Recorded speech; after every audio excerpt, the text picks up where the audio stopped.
Capital special میں عبدالستار خان کی طرف سے خوش آمدید۔ الیکشن کمیشن آف پاکستان کی سکروٹنی کمیٹی کی رپورٹ، جس میں کہ فورن فنڈنگ کے بارے میں تحریک انصاف کی فورن فنڈنگ کے بارے میں رپورٹ ہے، جس پہ اچھا خاصا شور مچا ہوا ہے۔ لیکن افسوس کے ساتھ کہنا پڑتا ہے کہ چاہے وہ سیاسی جماعتیں ہوں، چاہے پی ٹی آئی ہو یا ان کی مخالف سیاسی جماعتیں ہوں، یا میڈیا ہو یا سول سوسائٹی ہو، اچھی طرح میرے خیال میں یقین کے طور پہ میں کہہ سکتا ہوں کہ الیکشن کمیشن آف پاکستان کی قائم کردہ سکروٹنی کمیٹی کی رپورٹ کو پڑھا نہیں گیا، کیونکہ سکروٹنی کمیٹی کی رپورٹ میں بہت ساری ایسی چیزیں ہیں جس کا کبھی ذکر تک نہیں ہوا۔ پی ٹی آئی زور و شور سے بات کرتی جا رہی ہے لیکن ان حصوں کا ذکر نہیں کر رہی جو پی ٹی آئی کے حق میں جا سکتی ہے۔ مسلم لیگ نون بات کرتی جا رہی ہے لیکن ان حصوں کا ذکر نہیں کرتی جو مسلم لیگ نون کے حق میں چلی جاتی ہے۔ اب اس سے مبرہ ہو کے بالکل مبرہ ہو کے بات کری جا رہے ہیں۔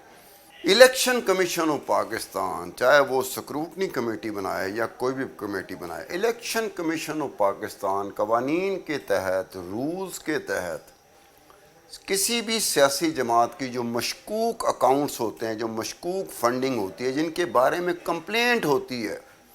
وہ 5 سال کے اندر اندر اس کو ایگزامن کرنا پڑتا ہے۔ اگر 5 سال کا عرصہ گزر گیا تو الیکشن کمیشن آف پاکستان قانونی طور پر رول کے مطابق اس کو انویسٹیگیٹ یا ایگزامن نہیں کر سکتے، جیسا کہ یہ 2022 جا رہا ہے۔ اگر 2022 کے بارے میں اطلاع ہے یا کمپلینٹ ہوئی ہے یا مشکوک اکاؤنٹس لگے ہیں کسی بھی سیاسی جماعت کے، تو 2027 کے اندر اندر ان 5 سالوں کے دوران election commission of Pakistan probe کر سکتی، ایگزامن کر سکتی، رپورٹ بنا سکتی۔ لیکن اگر 5 سال کا عرصہ گزر گیا، 2027 گزر گیا، اس کے بعد وہ نہیں کر سکتی کہ قانون اجازت نہیں دیتا۔ اب یہی بات جو ہے وہ پی ٹی آئی کو بھی نہیں پتا، نہ پی ٹی آئی نے کبھی بات کی ہے کہ کب یہ کمپلینٹ ہوئی تھی، کون سا وہ عرصہ تھا جس عرصے کے بارے میں یہ کہا گیا تھا کہ یہ ڈوبیوس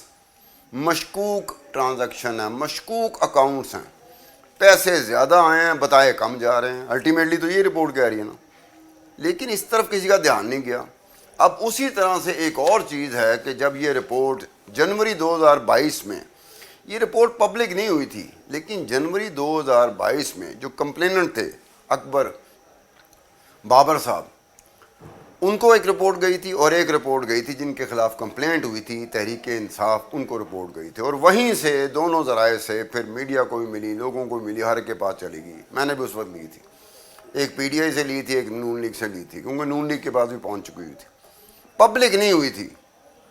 میں بار بار سے پبلک نہیں ہوئی تھی، پی ٹی آئی نے شور مچانا شروع کر دیا کہ اس رپورٹ کو پبلک نہیں ہونا چاہیے۔ بغیر یہ سیکورٹی کمیٹی کی رپورٹ پڑھے بغیر، کیونکہ سیکورٹی کمیٹی اپنی ہی رپورٹ میں یہ بات کر رہی ہے، سفارش کر رہی ہے، ریکمنڈیشن کر رہی ہے، گزارش کر رہی ہے، درخواست کر رہی ہے الیکشن کمیشن آف پاکستان سے کہ اس رپورٹ کو پبلک نہ کرنا۔ کیا کہتے ہوئے کر رہی ہے، جو بیچ میں نے کوٹ کر رہا ہوں، کوٹ ان کوٹ کر رہا ہوں۔ The scrutiny committee is of considered opinion that the portions of the report which have been prepared on the basis of bank statements obtained through State Bank of Pakistan may be kept confidential and classified and may not be released in public domain۔ وہ کہہ رہے ہیں کہ جناب یہ report جو ہم نے بنائی ہے، سکروٹنی کمیٹی کہہ رہی ہے کہ یہ رپورٹ جو ہم نے بنائی ہے، ان کے کچھ پورشن کو آپ نے کانفیڈینشیل اور کلاسیفائڈ رکھنا ہے، کیونکہ وہ پورشن ہے جہاں ہم اسٹیٹ بینک آف پاکستان سے بینک اکاؤنٹس کی ڈیٹیل لے رہے ہیں۔ اس کے ساتھ ہی عبدالستار خان کو اجازت دیجیے، خدا حافظ۔